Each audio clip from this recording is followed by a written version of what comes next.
1976. Okay, I'm on now.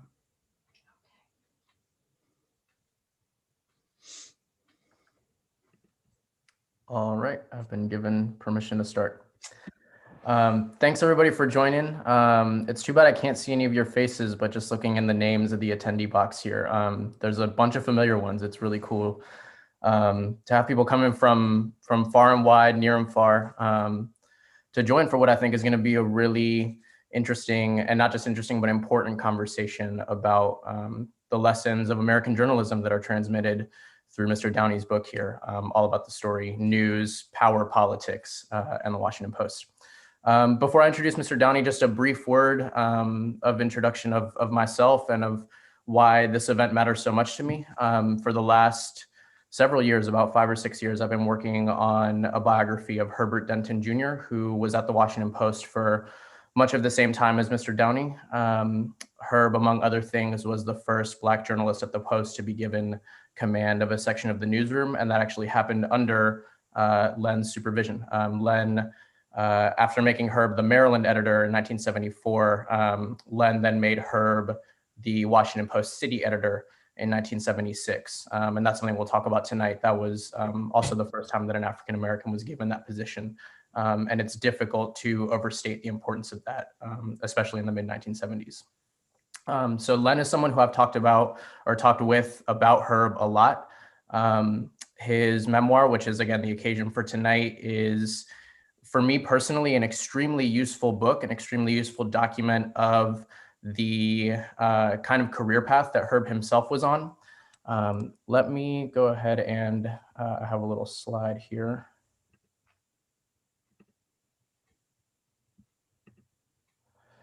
So this is just a very brief overview of Len Downie's path through the Washington Post, starting with a summer internship in 1964. The reason I wanted to lay this out, A, is because it just helps us, wrap our mind around the various stages of Mr. Downie's career, but also because Herbert Denton's career was really followed a similar trajectory. So Herb was a summer intern at the Washington Post in 1966. He went to Vietnam he served in the Army for 2 years. One of those years was spent in Vietnam. He then came back at the end of the summer of 1966 and started off as an education reporter, 1968. And from the end of the summer 68 till about June of 1970, Herb Denton was an education reporter. From there, he transitioned over to the Prince George's County bureau of the paper and focused on a number of stories, but mainly that of the desegregation of schools and fights over busing in the early 70s. And then, as I mentioned, in very late 73, early 1974, Herb was made the Maryland editor and then the city editor. And that all happened during this period when Mr. Downie was our Metro editor, the Washington Post Metro editor. Herb then, like Len, went off to become a foreign correspondent. And this is something that Len talks about in the book, that Herb gave him the advice that if he were to take a foreign correspondent's job, that would bode well for Len's chances to ascend to a higher management rank later in the paper, which of course happened here. Len served as national editor, managing editor, and finally in 1991, 2 years after Herb Denton's untimely death, Len was named the executive editor of the paper, a position that he held until his retirement in 2008. I'm going to go ahead and stop sharing my screen for now. So the reason, again, I bring that up is to say that for me personally, as Herb's biographer, and for those of you, from Herb's hometown who are interested in what kind of life Herb had as a journalist, Len's book is a really useful map of those kinds of experiences. And this is something Len and I have talked about, and I'm sure he'll talk about tonight. Len and Herb had very similar journalistic personalities. And so whenever Len is talking about the kind of work he had to do to adapt to a new situation in his journalistic career, I think, for instance, of when Len went to London and actually had to be a conflict reporter covering the troubles in Northern Ireland. A lot of the strategies that Len describes for adjusting to that new situation and doing the right kind of coverage, to me, are pretty indicative of what Herb would have been doing 4 years later as the Washington Post Beirut correspondent and bureau chief. So that's just one brief example. But I think that's enough by way of introduction. I can see that people are still filtering in. Before I turn it over to Len, it's in the chat, but I haven't told that I do need to clarify kind of institutionally where we're based here. And so bear with me as I read a few words here. So this event is being put on by the Bobby L. Roberts Library of Arkansas History and Art, which is part of the Central Arkansas Library System, which is essentially the public library for Little Rock and some of its suburbs. The Roberts Library is located in the River Market District of downtown Little Rock, across the street from Main Library.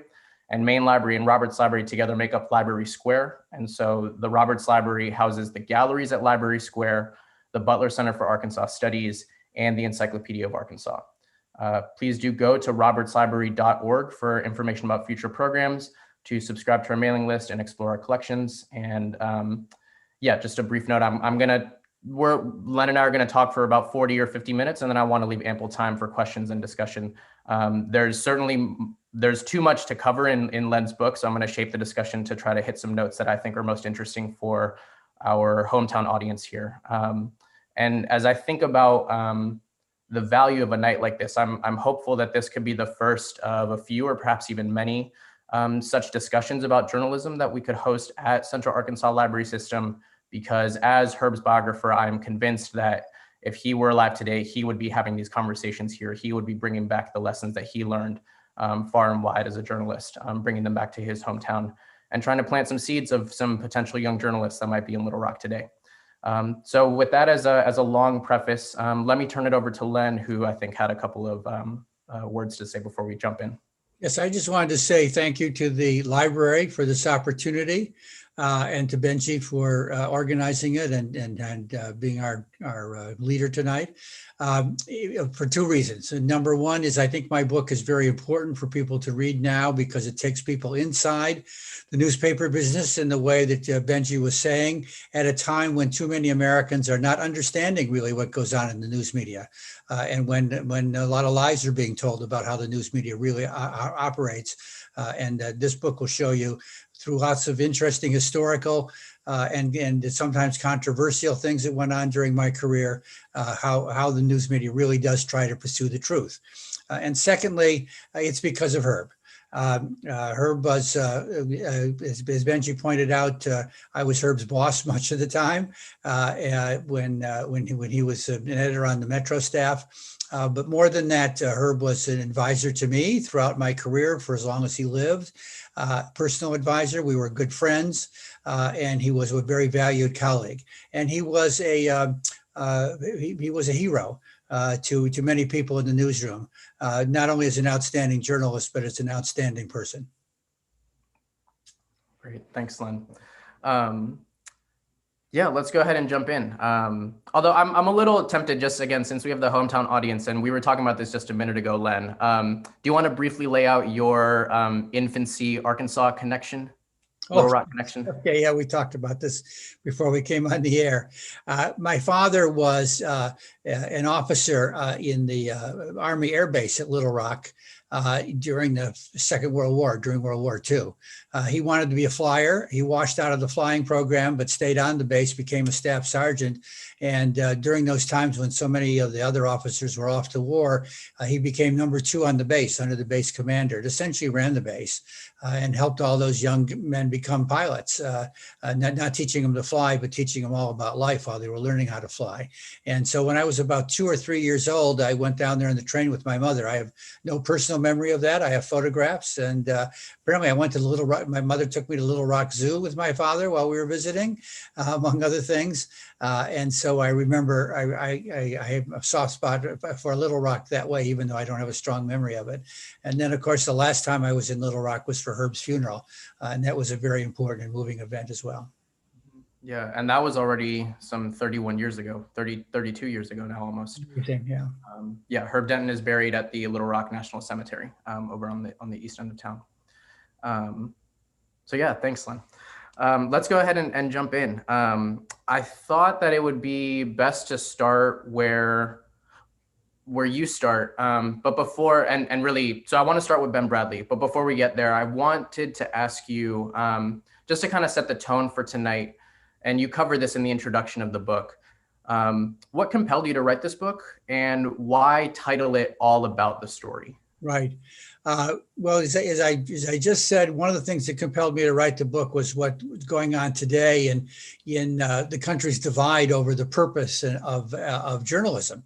And I believe strongly in the mission of journalism as the pursuit of truth and holding power accountable.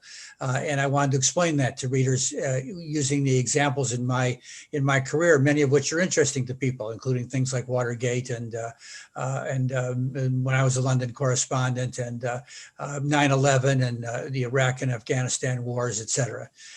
So that was one reason. Second reason was that when I was contemplating this and having a discussion with the famous Bob Woodward, who worked under me for many, many years, he said, I must write this book. I must write this book to tell people what it was really like inside. And so since I had given Bob so many orders over the years, I thought I'd take an order from him and make sure that I actually did write this book. It's my seventh book. So I'd written other books before, many of which were based on work that I had done at the Post and on journalism in general and investigative reporting in particular. So those were all the reasons why I wanted to write it.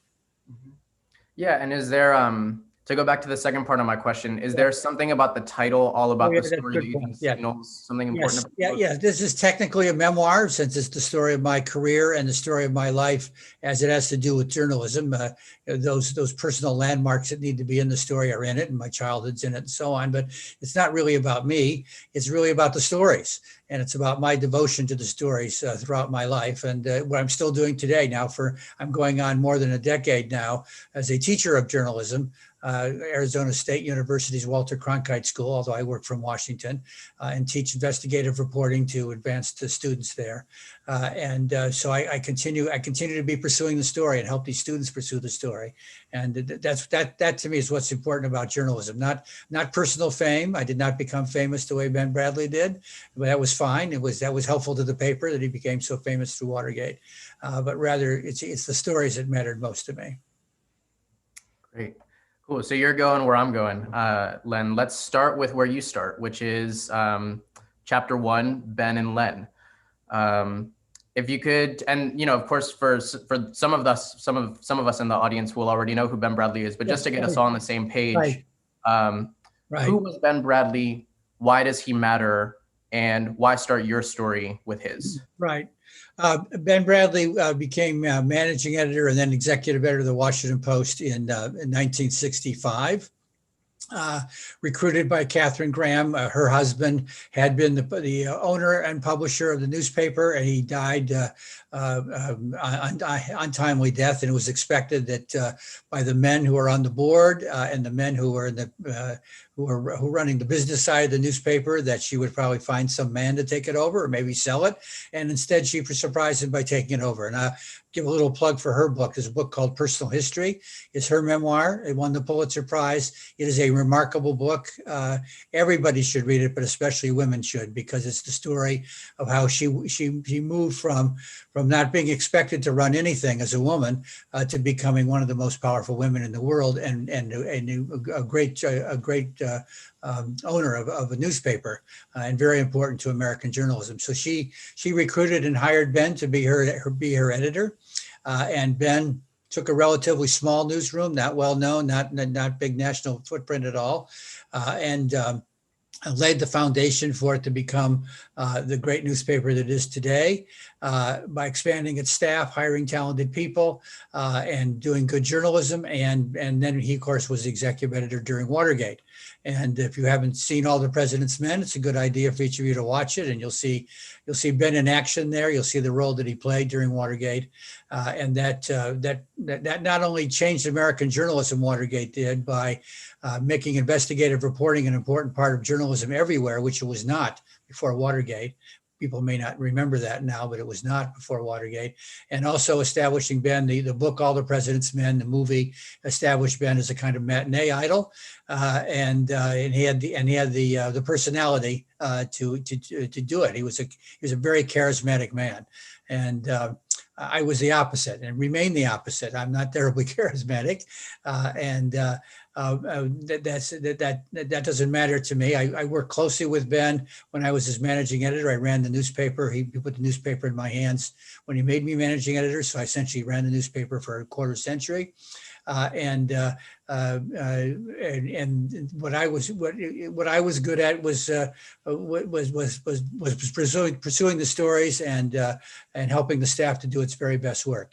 The one important thing that Ben taught me was his mantra was hire the very best people you can and help them do and enable them to do their work, as opposed to deciding that you should be the star of the newsroom. Great. Now, before we turn to some of the differences between you and Ben and what makes you distinctive, Len, another figure I think worth bringing into the discussion here, who's less known than Bradley, is Howard Simons, his longtime managing editor. Can you talk about their dynamic and how they complemented each other? Yes, Howard was cerebral, and he had been a science reporter. Was interested in a lot of the subjects that Ben was not interested in, and in fact, he created something that Herb worked for in the newsroom, a team called SMERSH, which was for science, medicine, education, and all that shit. If I'm allowed to say. The R was for religion. I'm a religion. I'm sorry, I left out religion. Religion, and then that's right, SH for all that shit. If I'm allowed to say that in the library quarters here. And Ben wasn't interested in any of that. Howard was also interested in a lot of other aspects of the newspaper, including investigative reporting. I was a young investigative reporter in the 1960s at a time when investigative reporting was rare in American journalism. It was mostly local. There was no national investigative reporting until Watergate. It's hard for people to imagine that now, but that was the case. Howard was interested in that. And then as I became an editor, Howard was a person I could go to and talk over personnel issues and other issues as I was learning how to become an editor, learning how to run a staff. And those were things that didn't interest Ben that much. So they complemented each other ideally. Ben was the swashbuckling leader of the newsroom, the big story guy, the person that the stars gravitated towards. And Howard was more feet on the ground and the sort of person that was dealing with all the rest of the newspaper. But by the way, that's a relationship, the kind of relationship that is always useful, or had been always useful in my career, between the executive editor and the managing editor. When I became executive editor, I was more like the managing editor. My fingers were in everything in the newsroom. I had a succession of 3 managing editors who were much more talented in the writing than I was, much more interested in long form narrative journalism than I was, and so we made a great combination. Yeah, that's great, Len, and I do feel compelled just to say a quick word more about Howard. Again, if we're talking about Herb, yeah. Howard, another thing that mattered a lot to Howard Simons was mentoring in general, but especially mentoring those that could be seen or experience themselves as outsiders in the newsroom. Yes. Which of course meant a lot of journalists of color, among others, and Herb was certainly part of that lineage. Yeah, I think Howard saw himself as an outsider too, as indeed early in the book I point out that I was an outsider in the newsroom when I came. In my case, coming from a land-grant university, and at a time when the newsroom was filled with Ivy Leaguers and graduates of other Eastern universities, and that was the culture of the newsroom at the time. And Ben, of course, being a Harvard man, didn't change that at all. And so people like Howard and I, it was a natural, and Herb, it was a natural affinity that we were different from what had been the predominant culture of the newsroom. That changed over the years, under Ben and especially under me, and continues to this day. That it's a much more polyglot culture, much more diverse. Mm-hmm. Yeah. Well, again, you anticipated me, Len. My next question was going to be, if you could walk us through who is this land grant Len character that was developed in Washington Post lore? Well, I did have this, middle class or working class, actually, land grant university background. I grew up in Cleveland, Ohio. I went to Ohio State University on a journalism scholarship, which I won because of the work that I did as a student journalist in junior and senior high school. I would not have been able to go to college without that scholarship. My parents could not afford it. And then while there, I got more scholarships. I also got jobs and helped work my way through school. I was already married and had a child, so it was necessary to support a family as well with assistance from parents. And was an accidental intern at the Washington Post. It's a long story, so you should read the book if you're interested in that. But I was not expected to be a summer intern there at a time. The internship program today is a very professional program, very competitive. They just hired, I just saw they announced that they hired 20 more interns from this summer. It's clearly the best young journalists in the country that they could find. But back then it was a collection of sons and daughters of friends of the editors of the newsroom. And two of us stood out. I stood out because of my non-Eastern background and my student and all the stuff I'd done as a student journalist. And Bob Kaiser, who was a Yale graduate, also stood out because he had been there the summer before and clearly showed that he was going to become a good journalist. So the young city editor at the time, his name was Steve Isaacs, decided to create a competition between the Ivy Leaguer and the land grantor to see who could have the most stories in the paper at the end of the summer, 13 weeks. And we each had 13 stories in the newspaper, and we were each hired, the first two summer interns to be hired at the Post. There have been dozens, if not scores, hired ever since, but we were the first. Yeah, great. Yeah. Again, I think it's worth pointing out some of these distinctions because, again, for me as Herb's biographer, I think about how Herb, I think, would have gravitated to someone, frankly, as understated as you compared to all the Harvards and Yales in the room. And you talk in the book about how talking about yourself is something you were taught to never do, to not draw attention to yourself. Right. And I guess it's worth just asking the question in a slightly more pointed way. Do you feel like that background, again, coming from the Midwest, going to a school like Ohio State rather than Harvard, did that in some way give you some kind of asset for the job? Did that prepare you? I think the asset for all the student journalism that I did, and particularly at Ohio State, where the student newspaper was a daily newspaper with 30,000 circulation on a very large campus, and not only covered the university, but covered the city and the state as they affected the university. Very professional experience, 5 days a week. Morning newspaper that went to bed late at night. And so everything I started doing at the Post, I'd already done at Ohio State. So that was an advantage.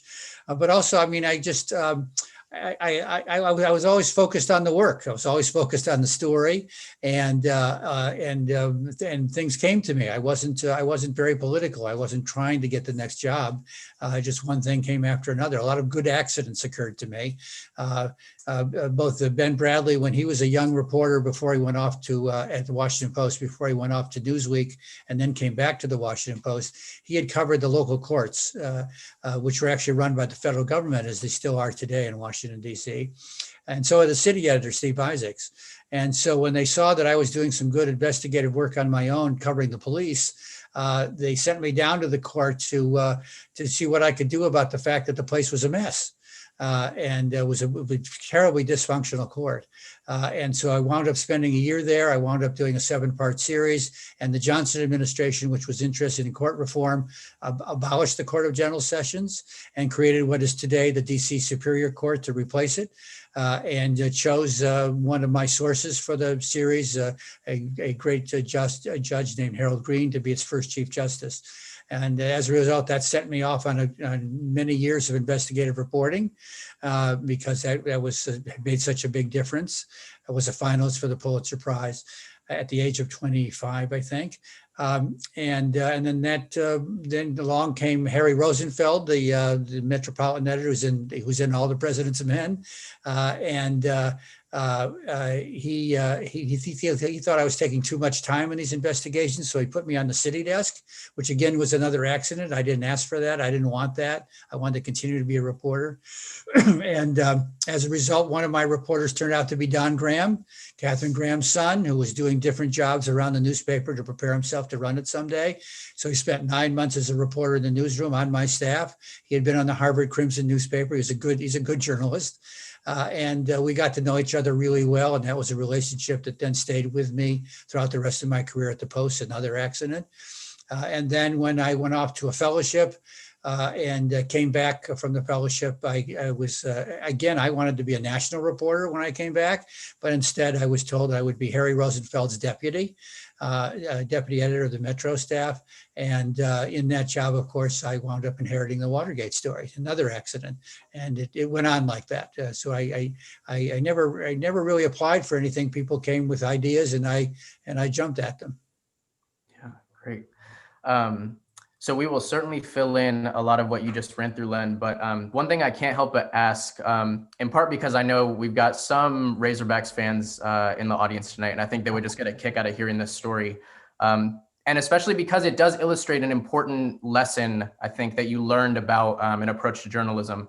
Can you talk about your coverage of Ohio State's refusal to play in the 1962 Rose Bowl game? Right. Ohio State, I always started at junior high, high school, and Ohio State. I started out on the student newspaper as a sports reporter, and then the sports editor, and then moved on to being managing editor and editor-in-chief after that. And so I was lucky enough in 1961 to cover two national championship teams. The football team became the national champions in 1961, and the basketball team was the national champion also in 1961, and again played for the championship in 1962 and lost in the finals. So it was a very heady experience. I was in the press box with all these professional sports writers covering national championship teams, and so it was great fun. But after the season ended in 1961, and Ohio State would have gone to the Rose Bowl as the Big Ten champion always did. The faculty held a meeting to decide whether or not they should go. I covered that meeting. It was an acrimonious faculty meeting because some parts of the faculty this was back in the time when there were a lot of reconsiderations about education, mostly having to do with free speech, among other things. And instead of being a free speech problem at Ohio State, it was a football problem, where some members of the faculty felt that the football team was too big for its britches, costing too much money. So they voted a very close vote to not allow the team to go to the Rose Bowl. So I went back to the newsroom to cover that story. And while I was working on it, students spontaneously rioted it on the campus and marched down to the State House, actually with the assistance, I think, of a lot of the Columbus police who agreed with them. The faculty shouldn't have done that. And so that turned out to be the big student riot at Ohio State, when at most other universities, they were all about free speech and other heavy issues. Yeah, and in the book, Len, you draw an important lesson from this about the need to separate news and analysis. Can you talk about that? Actually was another incident. That was the only free speech incident on the campus in the same year, as it turned out. The president of the university decided to not allow a left-wing speaker who had been invited by faculty to speak in one of the campus buildings at night to students. And he closed the building, wouldn't allow the students in, wouldn't allow the speaker in. The faculty member took the speaker to a house of a colleague just off campus, where he spoke instead. It was a big issue, a big free speech issue. And so I covered that, and then I went back to the newsroom. At that time, I was the editorial page editor of the Lantern newspaper, and so I was one of the few people in the newsroom at that hour, which is how I wound up covering the story. It would not have normally been assigned to me. So I wrote that story for the front page, and then I went over to my desk, to the desk of the editor of the editorial page, me, and I wrote an editorial criticizing the president for doing this. And it was only afterwards that I realized, wait a minute, I shouldn't be doing that. You either cover that, you either do the opinion, or you do the news coverage. And that was the last time that I ever mixed the two. And by the time I got to the Washington Post, Ben Bradley had made clear that there should be a separation between news and opinion at the Post, because his predecessor as editor of the paper was in charge of both the editorial page and the news gathering. And Ben told Katharine Graham, no, I'm only in charge of the news gathering. Hire somebody else to be the editor of the editorial page in charge of opinions, and they should report separately to you. I should have nothing to do with the opinions, and they should have nothing to do with our news coverage. And that continued on during my time in running the newspaper, and continues on today. Mm-hmm. Yeah, definitely. And an example that comes up from your career on that I was just revisiting in the book is when people would ask you, why are you so hard on DC Mayor Marion Barry when your newspaper endorsed him? And your response to it was, I had nothing to do with that endorsement. Right, exactly. We were investigating. He started out as a good mayor, and then a lot of problems came up after that. And so we were investigating that. And at the same time that the editorial page, once again, I think this was his third time his third term as mayor, endorsed him again. And a senior person from the editorial page came out from their part of the building into the newsroom to ask me, why are we doing all these investigative stories about somebody they endorsed? And I told him to get the hell out of my newsroom.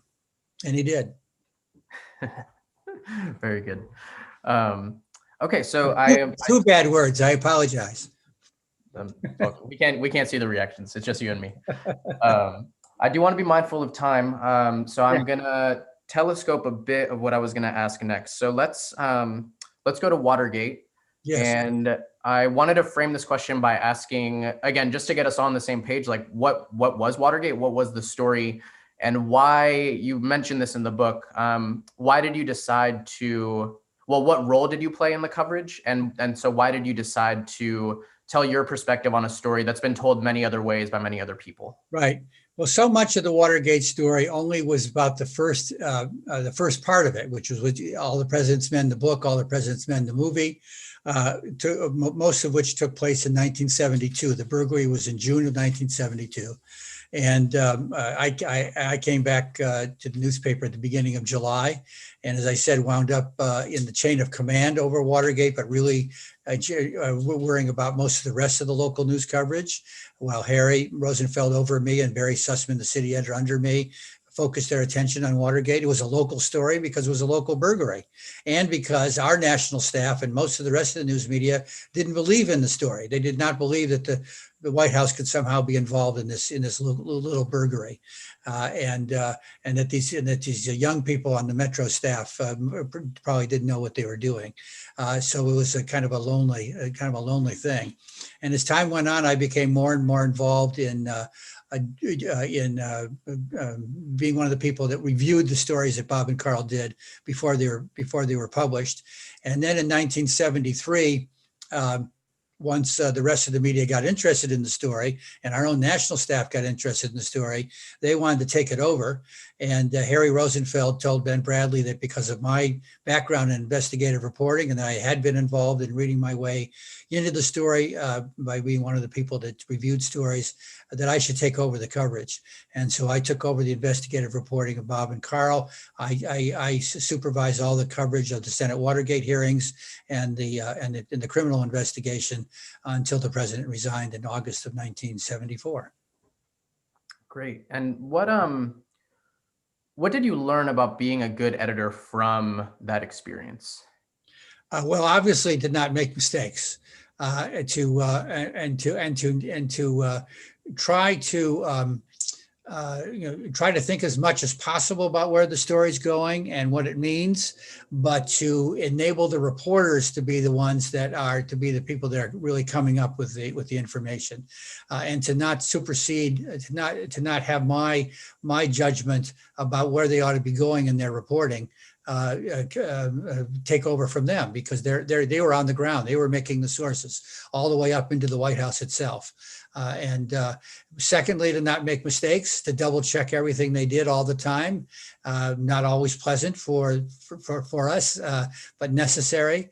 And including how the stories were written. When I was editing them, I had to make sure that the stories were not coming to any conclusions, that the story didn't say Nixon was guilty until it turned out that Nixon was guilty, for example. So I learned a lot about that, and aspects of leadership that I think there's training for leadership, which I never had any of. But on that story on Watergate, and then later when I was Metro editor, I learned a lot about how to lead by doing it. And figuring out what worked and what didn't work. But the important thing that Ben actually initially contributed to the newsroom was anybody in our newsroom could have an impact on the next day's newspaper. There's no hierarchy at the Washington Post, as there was at a certain other newspaper to the north of us. Sometimes there were mistakes as a result, but it meant that anybody, including these two youngsters, Bob Woodward and Carl Bernstein, could have the kind of impact on on the American history that they had because of the crowd, of the atmosphere that had been created in our newsroom. If that story had been given over to the national staff, it would not have come out the same way it did. Mm-hmm. Do you want to say just a few words more on that, Len? Why wouldn't have been the same? Because they were, as one of our great political reporters told me later, this was outside the lines. They were used to politics playing within certain lines. Obviously, so much has happened outside the lines in recent years. It's hard to imagine that, but that was the case back then. And so it's just not something they could imagine, that the White House could be involved in a burglary and a cover-up was just unimaginable to them. But to those of us on the Metro staff, we started with the burglary and the cover-up. And then that led us to the White House. So that was a totally different perspective. Mm-hmm. Yeah, no, that makes a lot of sense. It sounds like the Metro staff, by not being so burdened by prestige and worrying about keeping things within the lines, was able to imagine the story a little bit bigger, right? Which led yes, and their sources, as well as the Nixon administration, of course, was attacking the paper all the time, and the sources for the national political reporters and national government reporters were telling them this story was crazy and we were wrong. And Mrs. Graham's friends in business were telling her that she could lose her newspaper over this, what was going on. And so it was amazing that she and Ben trusted those of us on Metro to keep going, pursuing what we were pursuing. But we never ever started with the premise that, oh my God, this is Nixon's fault, or this came out of the White House. We followed the path into the White House, following the breadcrumbs all the way to the end. Yeah. Something you were just saying a minute ago, Len, sparked this for me. You were part of a generational shift in American journalism, and you described this early on in the book with regards to your arrival and the beginnings of your time as an investigative reporter. Again, in the interest of time, I'm going to combine a couple questions. I'm interested in your own journey as an investigative reporter prior to Watergate, but also, again, to speak on this generational shift. In 1976, you published a great book, a book that I've consulted a lot, called The New Muckrakers. And in that book, you identify Woodward and Bernstein as, and I think you're quoting a New York Magazine piece of that time, as these new folk heroes in American journalism. And you talk about how since All the President's Men came out, something like 50,000 new kids enrolled in journalism programs, right? And I've found this as an oral historian, interviewing a number of reporters who came up under you and Herb. A lot of people really were compelled to go into journalism school because they read All the President's Men or because they saw the movie. Right. So I'm wondering if you could just talk a little bit about that shift and that rise and that new ascendancy of investigative reporting from the late 60s through the late. Well, as I said earlier, from during World War I, the Depression, World War II, the Korean War, and the McCarthy era, by and large, journalists who did not investigate the government, period. Didn't raise issues about the government. Some of the historic things that changed was the civil rights movement, in which it was clear that governments in the South were repressing people, and then journalists started reporting that in ways that they had not done before. And then came the Vietnam War. Because of the draft, everybody knew somebody who went over to the war. In many cases, somebody who died over there. Reporting by some of the media in Vietnam raised issues about the war itself, and created an anti-war movement was created. This began also to raise questions about the conduct of the war. The Pentagon Papers made clear how much governments have been lying about the war.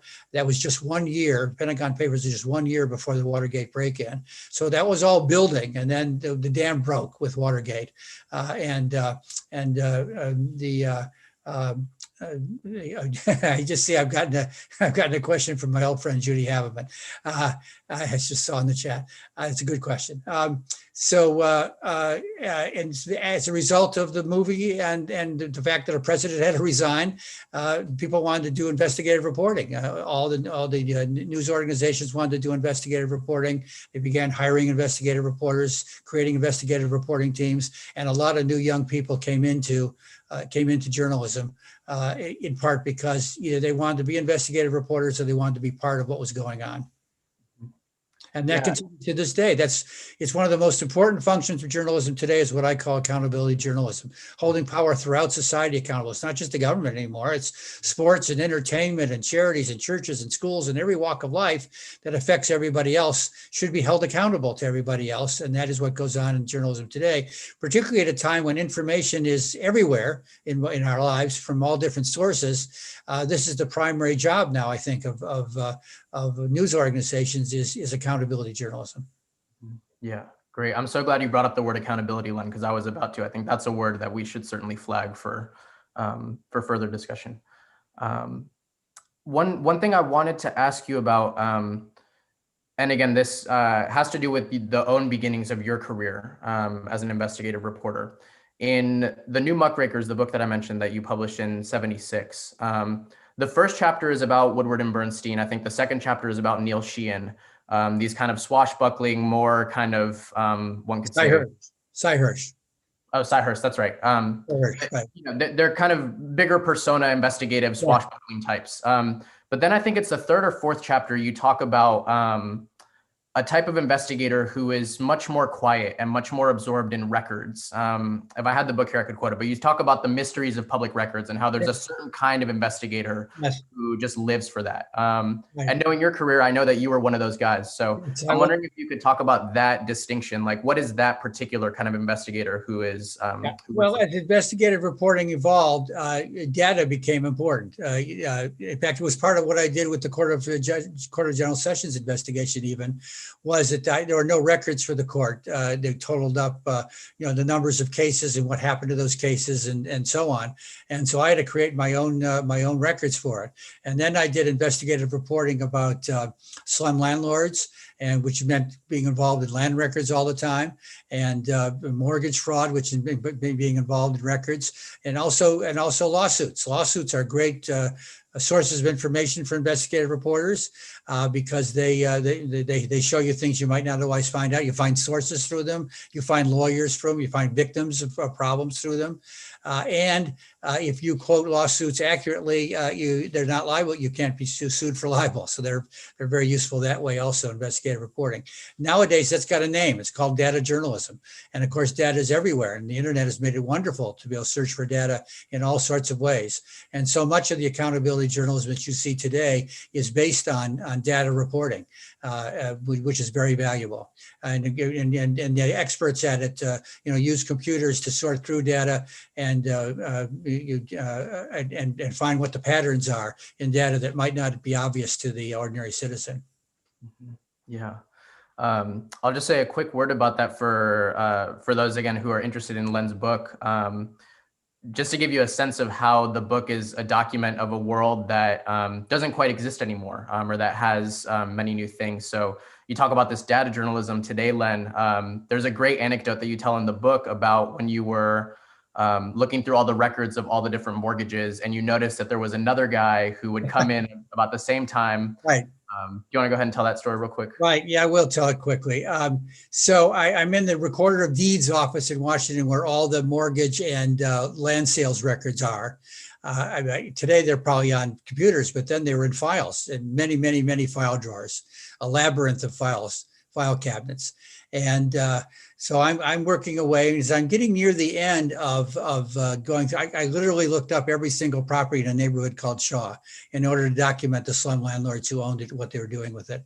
And I realized that there seemed to be somebody else doing something similar, some file cabinets behind me. And I also realized that every day he went out to lunch at exactly the same time and came back at exactly the same time. And he also was using notebooks that were somewhat like my notebooks, and he left them on top of this file cabinet when he went to lunch. So one day when he went to lunch, I went over and looked through his notebooks, which of course is fine because they left them in a public place, right? And I realized he was doing the same thing I was doing, but he was weeks behind me, thank goodness. And so I hurried up and got done. I recognized that the notebooks were the notebooks used by reporters of the competing newspaper at the time, the Washington Star, which is no longer with us.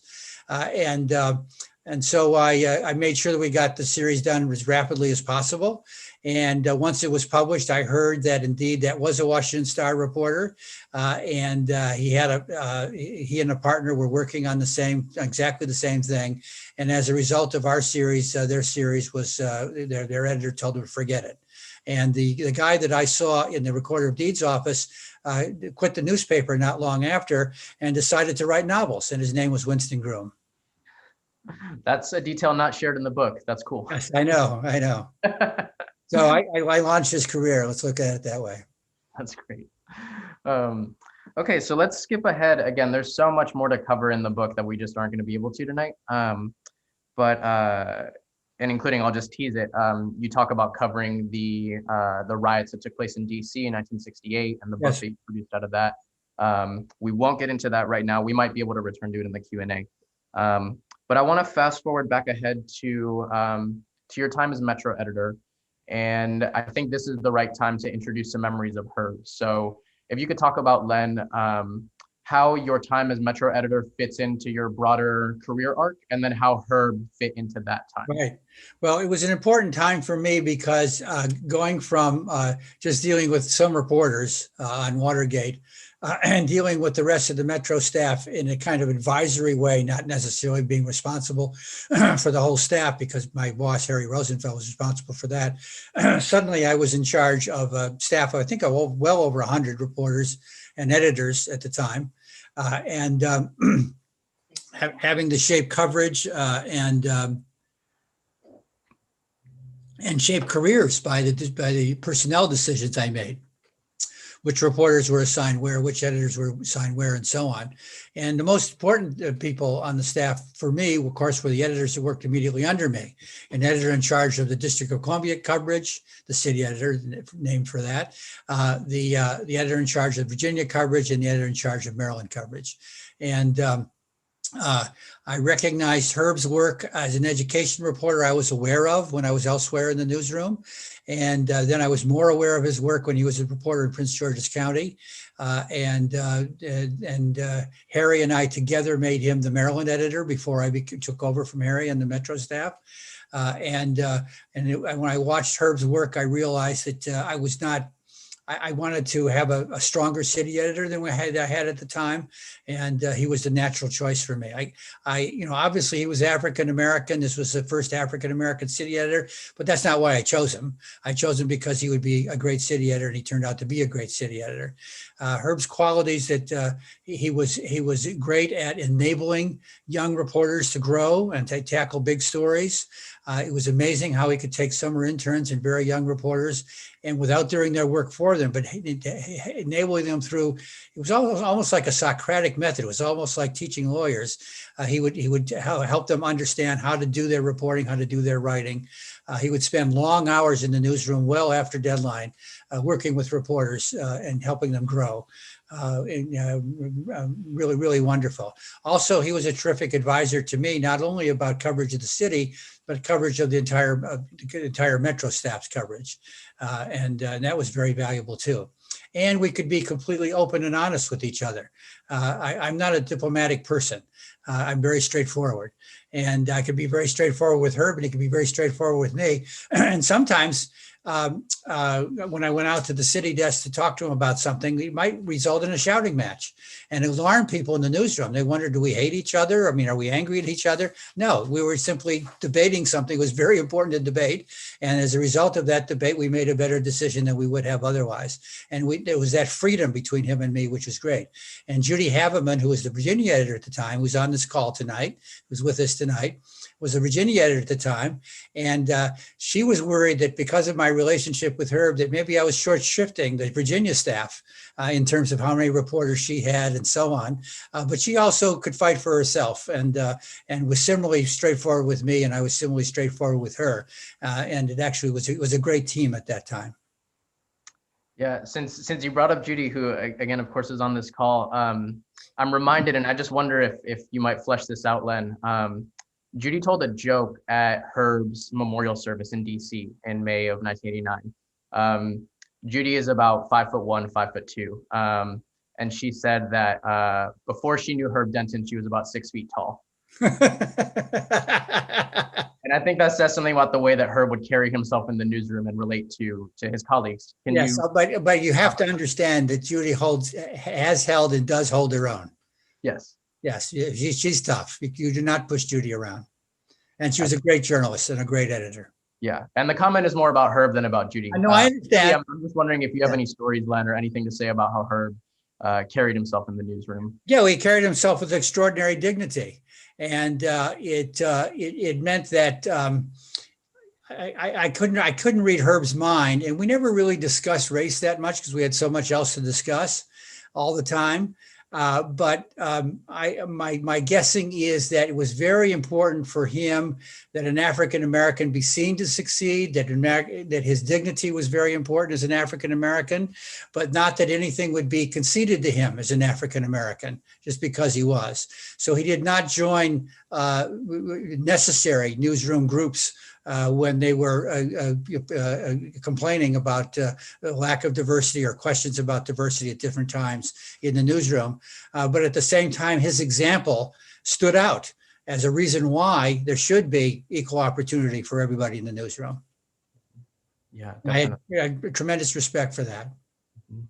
Yeah, and there's there's a whole chapter, more than one chapter, I would say, of the book that I'm writing that would tie a lot of those qualities to Herb's upbringing here in Little Rock, and specifically in the Dunbar area community that raised him. And really the thing that comes to mind most is this emphasis that you've described, Len, on mentoring, education, tutoring. Herb is remembered, I think, pretty consistently as having one of the best eyes for talent in the newsroom. Absolutely. And being able to, he was able to coach different kinds of reporters in different kinds of ways. Yes. And that's a quality that I think speaks to how he was raised. Absolutely, yes. If he had not died when he died, he would have been a even more senior editor at the Post at some point. Mm-hmm. I can promise you that, because I would have selected him. Yeah. Let's see. Okay, we're doing all right on time. Yeah, I'm going to go to questions now. Yeah, let me. One thing I did not want to miss saying, and again, just a final kind of reflection on Herb. So there was a story that was reported when you were not there, Len, but I'm wondering if you can take us through it, because then I'm going to talk about Herb's critique of it, the Janet Cook story and the scandal that came out of that. Could you just briefly tell the folks what that story was and what happened? I was in London at the time. I was a London correspondent during that time. During the entire time that Janet Cook worked in the newsroom, I was in London. Apparently, she was extremely popular and charismatic. She did a series of articles about what was supposed to be about a young heroin addict. I think it was heroin addict, named Jimmy, and it turned out that he didn't exist. He was a composite. But before anybody knew that, the story won a Pulitzer Prize. And it was only afterwards, there were a lot of, she was not solely to blame about this. There was a lot of the way the newsroom was organized at the time, the way things worked at the time. There was not sufficient scrutiny of what was going on. There was not, senior editors did not listen to doubts that had been raised about her work, but about that work in particular. So there was a lot of responsibility, let's say, to go around. But ultimately, she was confronted with the possibility that the story was not true, and confessed, and the Pulitzer had to be withdrawn, and Ben had to take a lot of heat for it. But Don stood by his side. Ben acknowledged his mistakes, but that did factor into a lot of things that I later did as managing editor and executive editor in terms of personnel hiring, scrutiny of personnel hiring, because she had lied about her bona fides as well, and how stories were handled before they went in the newspaper. Yeah, thanks for going over that. I really just wanted to just to extend the comment on Herb and his style as an editor and what he brought to the table. In talking with Don Graham, he's told me that he remembers that when the Jimmy story was published, Herb, who was no longer city editor at the time, by then he was a reporter on the national staff, that Herb immediately did not believe the story, told Don that this story has no basis in reality, Why? Because if you look at it, there is no preacher, teacher, or friend of the family quoted that we can Right. go to. Right. And I think that speaks to, if we're talking about diversity in newsrooms, Yes. of course, it's about more than just demographics. It's about a kind of cultural frame of reference and a kind of repertoire. Exactly. Exactly. Yes. And that's not just about race. It's about all the other kinds of diversity as well. I found over the years that that was really important, that people who come from different backgrounds with different experiences are able to see things differently in their journalism. Mm-hmm. Yeah. Okay. Again, I'm holding off on other connections we can draw to Herb. One last thing I did want to bring up before we turn to questions, Len, again, considering the hometown audience. You have a long chapter in your book called Confronting the Clintons. Yeah. Clintons, of course, are from here. The Clinton Library is Right. just down the street from Right. where we would be doing this if we were in I've person. been there. Yeah. Can you just talk briefly about what your confrontations with the Clintons were and what guided some of your thinking on what stories to pursue and what not to pursue? Right. I'll try to be brief about this, even though it's a very long story. After the Clintons came to Washington, a federal agency in charge of the safety of savings and loan associations, we found out, was conducting a secret investigation of the savings and loan that Hillary Clinton had been the lawyer for, and was run by a couple that, along with the Clintons, had made a land investment with a loan from that savings and loan.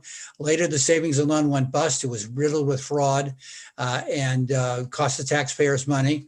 And when we discovered that this investigation was going on, we began pursuing it vigorously. One of our investigative reporters began pursuing it vigorously.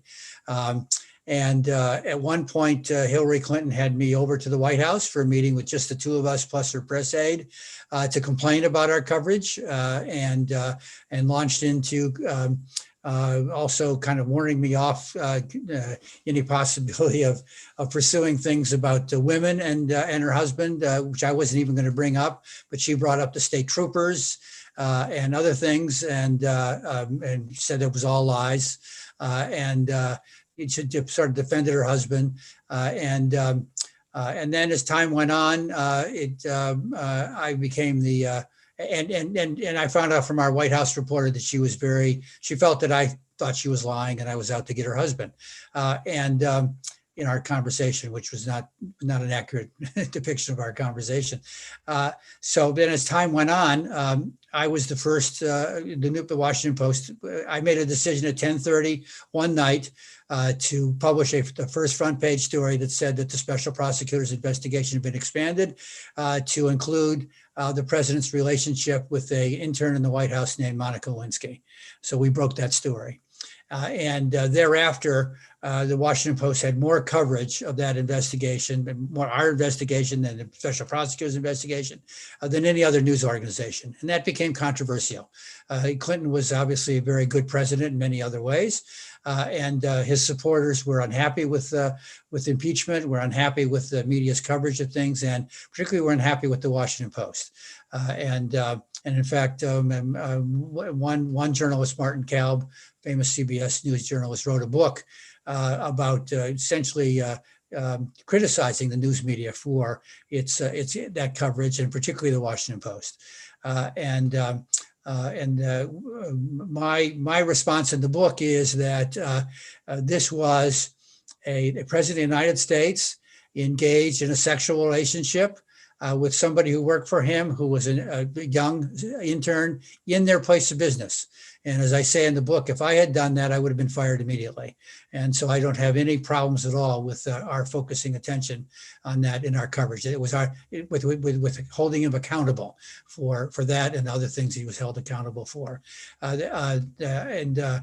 Interestingly, I encountered him on several occasions and tried to give him opportunities to complain to me about the coverage. And as I explained in the book with some interesting anecdotes, he never took advantage of that. He always treated me like a friend because I think he just did not like personal confrontations. Oh, that's interesting. I just had one more thought on that.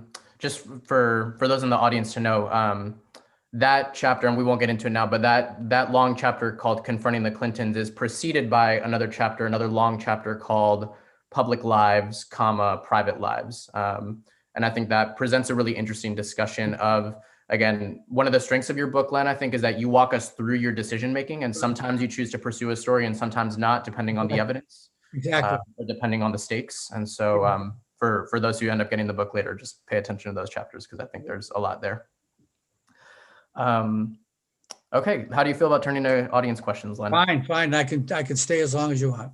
Okay, cool. Yeah, and I've been given the okay to keep us going for as long as. Okay, good. Thank you. So let's. I'm gonna start since we shouted her out and she got her question in first. Judy Haveman. She asks a fun question that can open up some actually pretty serious discussion here. As you write in the book, of course, Len, you did not vote ever when you were editor of the Washington Post. So Judy asks, why not? And did you vote in this last election now that you're no longer a Post editor? Right. Okay. Well, first, hello, Judy. The Washington Post, beginning under Ben, continuing under me, and continuing to today, had rules about ethical rules about political participation, which is to say, the only thing that Washington Post journalists were allowed to, the only way they were allowed to participate in politics was to vote, period. You could not work for campaigns. You could not contribute to candidates. You could not contribute to causes that lobbied Congress, which means, for instance, you couldn't contribute to causes on either side of the abortion question, for example, of many that you couldn't contribute to. You couldn't march in demonstrations. You couldn't sign petitions, et cetera. You gave up those rights as a citizen to join together in the Washington Post newsroom in exercising vigorously our rights under the First Amendment as a newspaper. So that was the background for that. When Ben made me managing editor in 1984, he turned over the daily newspaper to me. He supervised me, but I ran it. I had the final say over what went into it every day. And so for the next 24 years as managing editor, executive editor, I decided not to vote, because I feel if you vote, you must make up your mind who should be president of the United States. You must make up your mind what policies should be followed and not, and so on. And I didn't want to make those decisions. I wanted to keep my mind completely open since I was the final gatekeeper for the Washington Post. That became well known. I sometimes explained it in op-ed pieces in the paper so our readers would understand why I did that. I was often criticized for it, including sometimes by other journalists, but that's what I did. On the day that my retirement became official in 2008, my wife registered me to vote online in the District of Columbia. I signed the thing myself later, but the next morning it was reported in one of the local websites, news websites, that I registered to vote. So clearly I was being watched all the time. And I'm still being watched today, so I'm still very careful today about expressing opinions about anything other than journalism. I'm very opinionated about journalism and the news media and so on. But I know people are probably still watching me to see, exactly what my opinions might be. However, I did vote. I do vote. I'm not going to disclose how I voted, but I do vote now. I'm registered no party in the District of Columbia. You can't be an independent here. You have to be no party. That means I cannot vote in the Democratic primary in a town that's like 90% Democratic. And therefore, by the time I vote in November, there's not many choices to make, but that's the way it is. Indeed. Cool. Your answer to that question, Len, kind of gets us into a question that was posed in advance by the publisher of the Arkansas Democrat Gazette, which is our one remaining daily here. That's Walter Hussman Jr. I'm going to see if I can share my screen. But to get us started, the question is, Mr. Hussman asks for any comments you can give on objectivity and impartiality in news reporting today. And in particular, he asks what you wonder about the statement of core values that's published in the Arkansas Democrat Gazette every day. Right. So, I've read those and I can talk about them. I never believed in objectivity. I don't know what objectivity is. I understand it as a science term, but I don't understand it as a journalistic term. If it meant balanced, you can't balance coverage of climate change, for example. There's all the evidence that there is climate change and not much evidence that there's not. So, but I do believe in impartiality, or as I would say, nonpartisanship. And I believe in the pursuit of truth and accuracy and fairness. Those are what I believe in. And that's how I ran the newspaper. The statement of core values I've read, and most of it I agree with. That would be very much my statement of values too, just in different language. Two things to say about it. It is difficult now to separate news and opinion in the way that was before there was cable television and before there was an internet. The audience now gravitates around opinion, gravitates around what we might call analysis. And so news coverage has more analytical qualities to it. It's harder to understand exactly where the line is between news and analysis, I guess, or news and but there still should be, as there still is at the Washington Post, separation between news coverage and clear statements of opinion on the editorial page and the opinion pages. So by and large, I subscribe to this credo. When he's quoting his father at the end there, that's a publisher statement. I want to make that clear to people. That's not an editor statement. As an editor, I did not care about advertisers. And we often lost advertisers because of things that I decided to publish. I did not care about creditors. I did not care about shareholders. That's the publisher's job, which is why the publisher and I often argued over budget and size of the staff and so on, because he had to worry about shareholders. I did not. But readers and employees, yes, those are the most important constituencies. And I would add to readers, I would add society at large now, because with the internet, all organizations, including the Arkansas Democrat Gazette, have impact well beyond the borders of their traditional readers. So it's a larger audience now. But that's a good credo. I'm gonna go ahead and stop sharing. Yeah, and again, just kind of a breadcrumb for a future reader of your book, Len, let me say that towards the end of the book, you write at length about the transition to this digital news ecosystem that we're in, the beginnings of WashingtonPost.com, and how the digital imperatives became imperative for in the newspaper. Yes, and so things are changing, and it's difficult. It's difficult when you have so many good reporters now also are asked to go on television and be part of these panels on cable television shows, for example. And while they may be careful to not state opinions and only state the facts that they've learned as reporters, they're surrounded by people expressing opinions. So it's hard for the public to differentiate them from the opinion people. So there are a lot of issues like that, some of which I do mention in the book. And I've done 2 reports on the Obama administration in the press and the Trump administration in the press for the Committee to Protect Journalists. Anybody who wants to read those, they're still available at cpj.org.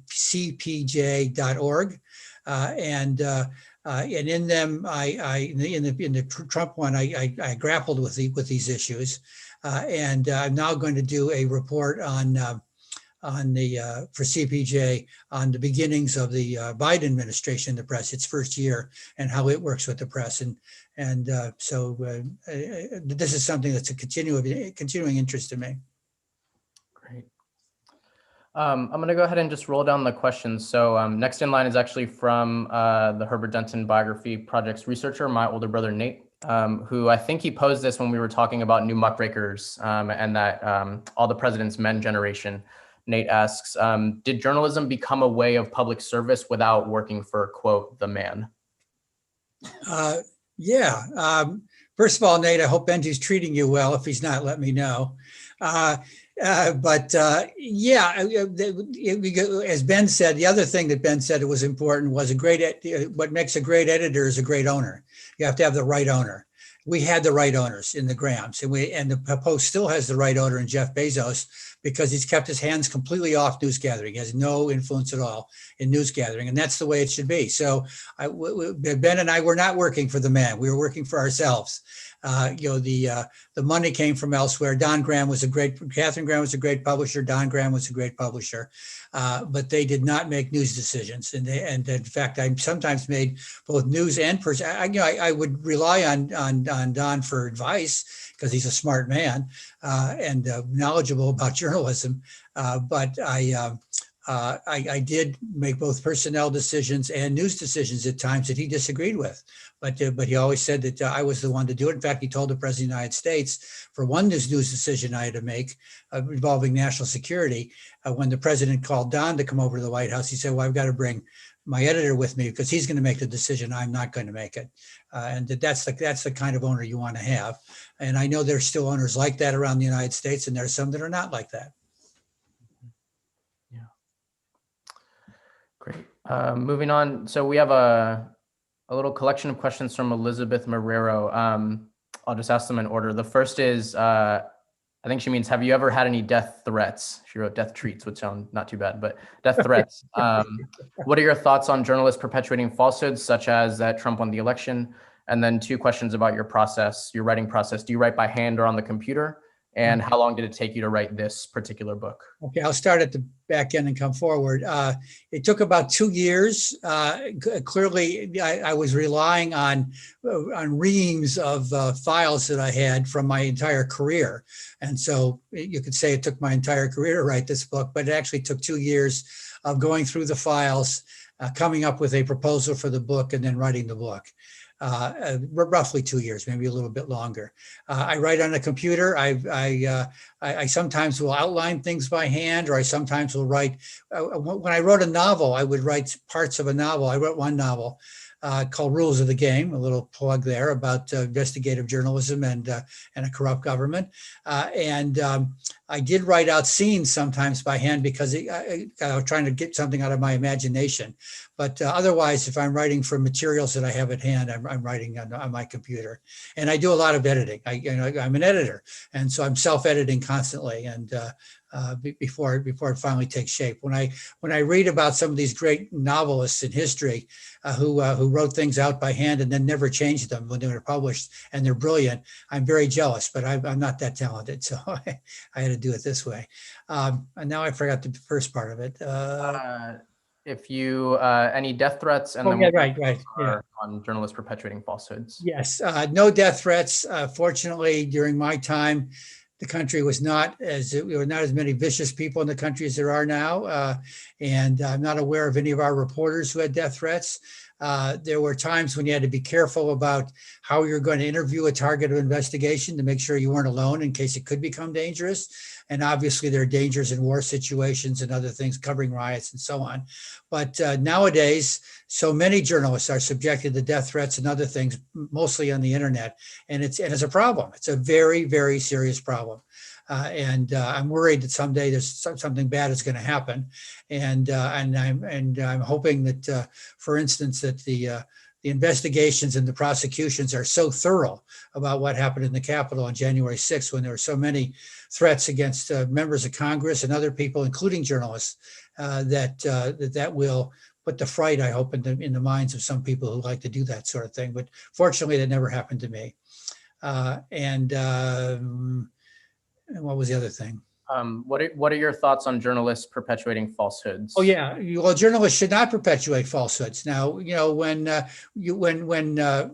members of Congress and the President of the United States are saying that the election was rigged, you obviously have to report what they say, and then you have to put it in context and point out that it's false and point out what the evidence actually is.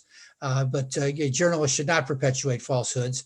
And those journalists, and I don't even consider them journalists, I consider them performers at places like Fox News and elsewhere, and many places on the internet and on cable, that are perpetuating lies all the time in order to make money, in order to grow an audience of people who like to hear what they have to say. I'll jump in for just a second, actually back to the question about death threats. It does sort of remind me a bit about you have a whole chapter in the book, Len, about the Unabomber and an ultimatum. Yes. Do you want to talk briefly about what that was and what the decision was? I can very quickly. The Unabomber, for many years, there was somebody out there who was sending very beautifully handcrafted little boxes in the mail to people associated with technology. And when they were opened, they would blow up. And a number of people died, other people were maimed, and finally he clearly wanted to have a message out there to people, and so he finally wound up sending a manifesto of his crazy thoughts to the New York Times, the Washington Post, and a couple other places, and demanded that we publish it. And if we published it, that he would stop sending bombs to people. And if we did not publish it, he would commit at least one more murder. And so that's not a decision. That's the one decision I did not make by myself as executive editor, because that is a publisher's decision also, obviously. It involves the fate of the newspaper. Are we going to publish something a terrorist demanded?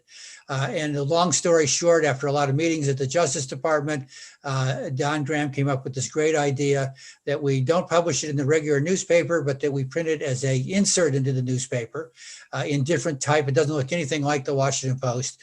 And inserted along with all the advertising inserts from department stores and all sorts of other stuff in the paper. And then the New York Times paid for half of that expense. And when we published it, there were people that criticized us for giving in to a terrorist. But as a result of this, many months later, the family of the Unabomber, that is to say his brother and his brother's wife, recognized his language and his ideas from letters that he had sent to them, and turned him into the authorities, and he was prosecuted and he's in prison now. So it turned out to be the right decision to make. And unlike, it's interesting, the most criticism we got came from journalism professors. That was before I became a journalism professor. And it turns out they were wrong and we were right. No more demands like that were made of the newspaper. That was a unique situation. Interesting. Yeah.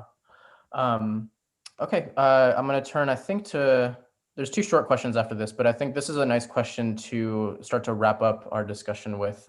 So Gordon Garlington, who I'm not familiar with yet, writes, Benedict Anderson, the famous anthropologist, Benedict Anderson's book, Imagined Communities, Reflections on the Origin and Spread of Nationalism, suggests that the rise of daily newspapers was a factor in the rise of a sense of community or nationhood. In other words, that folks reading the same newspaper every day was one of the factors that led to a sense of community or nationhood. Today, daily newspapers are struggling and folks are getting their news, and he puts that in quotes, from myriad sources, many cyber with very dubious accuracy. Do you, Len, have any thoughts about the balkanization of news sources and what that is doing to our sense of nationhood and commonality among the citizens of the United States? Right. I agree with his implied critique. The nation was divided over Nixon, for example, divided over Watergate, but not divided. That was not a symptom of a deeper divide beyond the normal liberal conservative divide. That was not that, not the way it is now. So yes, I think that despite the fact that the readership of the Washington Post and the New York Times, for example, on the internet now numbers in the millions, and therefore the audiences are larger than ever, it's still only a small part of that huge universe, that cacophony of information that people and opinions that people are bombarded with. And that's a problem. That's an issue. And that's why one of the things that interests me now is the rise of a relatively new movement called news literacy, which is teaching students in schools, students in universities, and adults how to sort through all that stuff to find the truth, or to find at least the people that are pursuing the truth, to find the facts that they can agree on. It's still nascent. It's growing steadily, but it's going to have to grow a lot more before it's going to make a big difference in all of this. And it's hard for me to see exactly how things are going to come out. Implied in his question is that there's two different kinds of communities. There's the national community, which now we're talking about the Washington Post and New York Times, the cable networks, the internet stuff. And then there's the local communities. And one of my worries and one of my next projects is the future of local news, which is very important for local communities. And the internet has decimated advertising in local newspapers around the country. Too many of them are owned by hedge funds that are simply taking money out of them while they squeeze them down to almost nothing. And so as a result, many communities, the local news coverage is not nearly what it needs to be. There are people that are trying to do something about that too, by creating nonprofit news organizations in many communities, trying to rescue some of these newspapers in a variety of ways. And that's a very, very important issue nationally, and it's something I'm going to be working on next. Yeah, that's great. I'll just say again, just another plug for Herb. I think that's another dimension of the Washington Post story that Herb and you, of course, were such a big part of is that it was also a great local paper in addition to achieving its national prominence. And I'm glad you mentioned news literacy, Len, because that's, if CALS will keep me around for long enough, that's exactly the kind of program I'd like to build to get our youngsters able to read the news and parse it, because that's the kind of thing Herb would have done, I think. Good. Okay, 2 last short questions and we'll call it a day. One person asks, did you know who Deep Throat was? And then someone else asks, is there a story you wish you had written? I can, I'm really an editor, and I enjoyed my time when I did write. I enjoyed being investigative reporter. I enjoyed being a London correspondent. I covered the rise of Margaret Thatcher. It was a really fascinating political story. I covered Prince Charles and Lady Diana. I covered their wedding. I hosted Prince Charles at dinner with American correspondents once. I enjoyed all that kind of fun. But when it comes to writing stories, I guess it's the books that have been the expressions of my writing, because I can take the time to edit myself and have the help of some other editor in getting them done. But it's as an editor that was my greatest achievement in journalism, is my greatest achievement in journalism, and also as a teacher.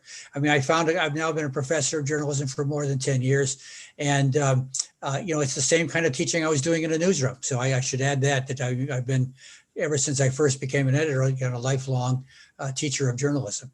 And so those are the things I'm glad I did. And there's nothing that I miss that I missed out on. I don't feel. I'm very happy about that.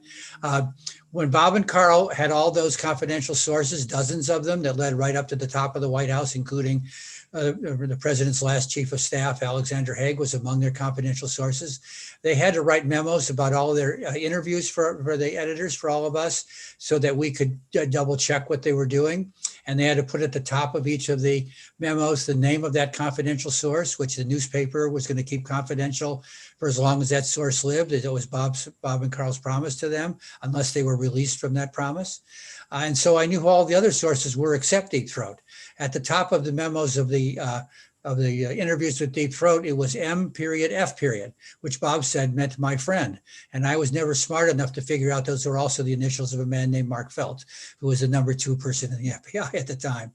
So I knew all the other sources, but I did not know who Deep Throat was. It was the only source that we allowed Bob to keep from us because of his special relationship with him. And we never, ever published anything only on Deep Throat's say-so. We always had to have more sources than that. He was good for leading Bob in certain directions, helping Bob understand when Bob was heading the wrong direction and so on. But we never published anything just on his say-so because we didn't know who he was. And Ben didn't know who he was until later too. So over the years, over the decades, I kept guessing. I decided I was going to guess who Deep Throat was because I knew who he wasn't. I had an advantage over everybody else. So I guess the acting attorney general on the night of the Saturday Night Massacre, Elliot Richardson was his name. I told Bob, I think maybe it's Elliot Richardson because he was not one of those named confidential sources. And when Elliot Richardson died, Bob said, no, it's not Elliot Richardson. So then I guessed L. Patrick Gray, who was the acting director of the FBI, fired by Nixon during Watergate. And he also was not one of those named confidential sources in their memos. And L. Patrick Gray was younger, he was living a longer life. So Bob finally put me out of my misery and said, he hasn't died yet, but I'll tell you it's not L. Patrick Gray. So I figured with my advantage, I only get 3 strikes in this game. I mean, I'm just not fair otherwise. So I thought really hard about it. And I realized that I had talked to Mark Felt when I was an investigative reporter and later went as an editor on some other story, just briefly to confirm something, to work. I can't remember what it was about, and just found him to be a really straight shooter at the top of the FBI at a time when J. Edgar Hoover was still running the FBI. And you kind of wondered about the people that worked there. And he was number 2 in the FBI, and he was not one of the named sources. So I wrote his name down on a piece of paper with why I was guessing him, put it in an envelope, sealed it up, and gave it to Bob. And I said, when Deep Throat dies, open up this envelope and see if I'm right. Bob was very generous with his time. He would go speak at universities for free all over the country. And he was always asked about Deep Throat. And he would always say, I can't tell you about him because he's still alive. I made this promise I would not reveal who he was as long as he was alive, or unless he released me from my promise. And then I began to hear that he was beginning to tell his audiences, well, Deep Throat is very ill. He might die anytime now. And if he does, then you'll know who he is. And I called Bob into my office. And by this time, he's writing books and he's not always in the office. I called him in the office and I said, look, when Deep Throat dies, we have to run a lot of stories about him in the paper the next day, and he'll reveal who he is, and so on. And Bob hemmed and hawed in the way that Bob sometimes was, when he doesn't want to be completely open with me. And I said, what's going on? And he said, well, I've written a book about my relationship with him, and I want to publish that book when he dies. I said, Bob, that's fine. You can publish that book when he dies, but also I'm going to want stories about who he was in the Washington Post on the front page, and I'm going to want whatever excerpts from your book that I want in the newspaper on the next day. Is that all right with you? And he always did treat me as his boss, even though by then he was very rich and very famous and could have ignored me, but he didn't. And so he had me over to his house for brunch the next morning and brought out the manuscript. And sure enough, it was Mark Felt. And he opened up the envelope and showed me my note. So that's when I knew who he was. Yeah, that's great. And those are stories that are recounted in the book. And I will say, I think that part of the book especially is really instructive with regards to the ways in which good journalists think about and relate to their sources. I think there's a lot in there that's really worth grabbing. Very important on confidential sources. Yeah. Yeah. By the way, which I never call anonymous sources, because they're not anonymous. They're real human beings. They're known to the reporters. They're known to the reporters' editors, but they're confidential sources. Their identities being kept confidential by the news organization. Mm-hmm. Nice.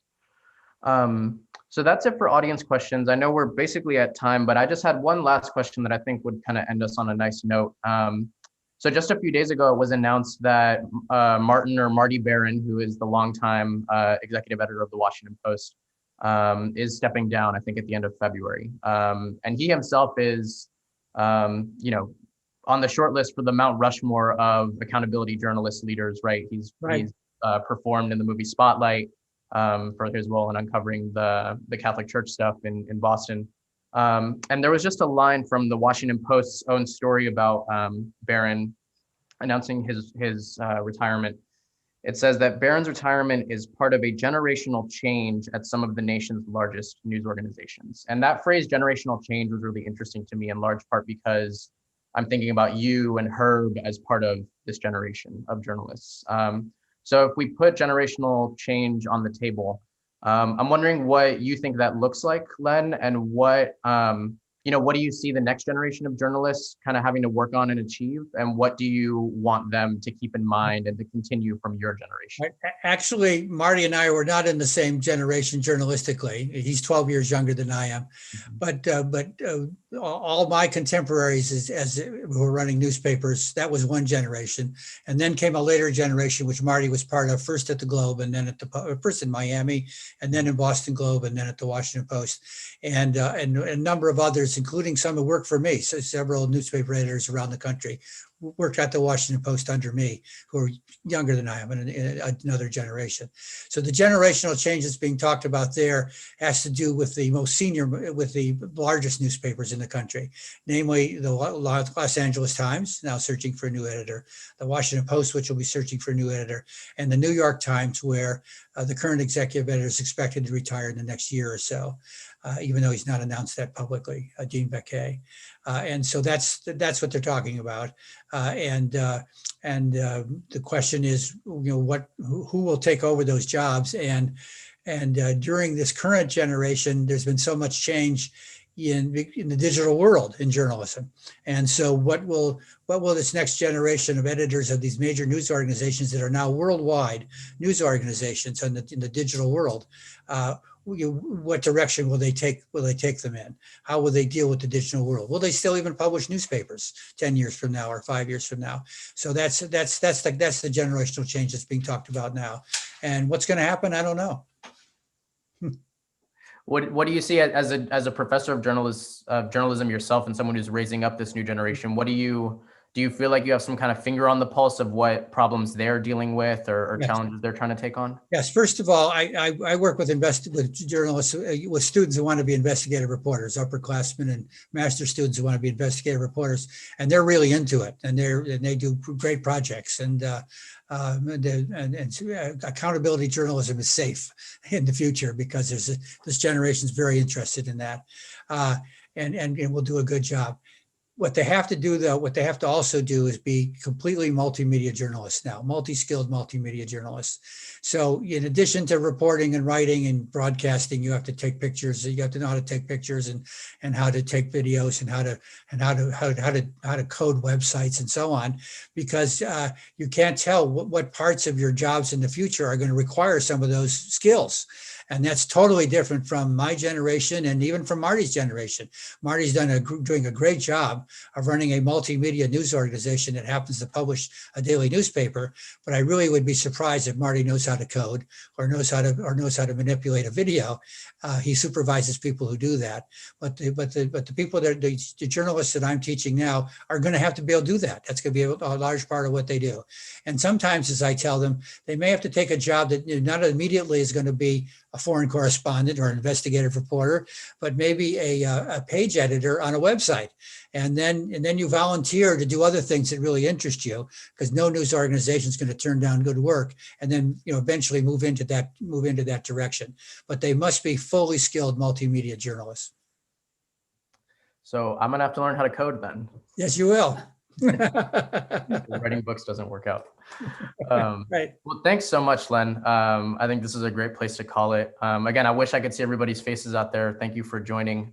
The book, I took the cover or the jacket off, but the book is all about the story, Leonard Downie Jr.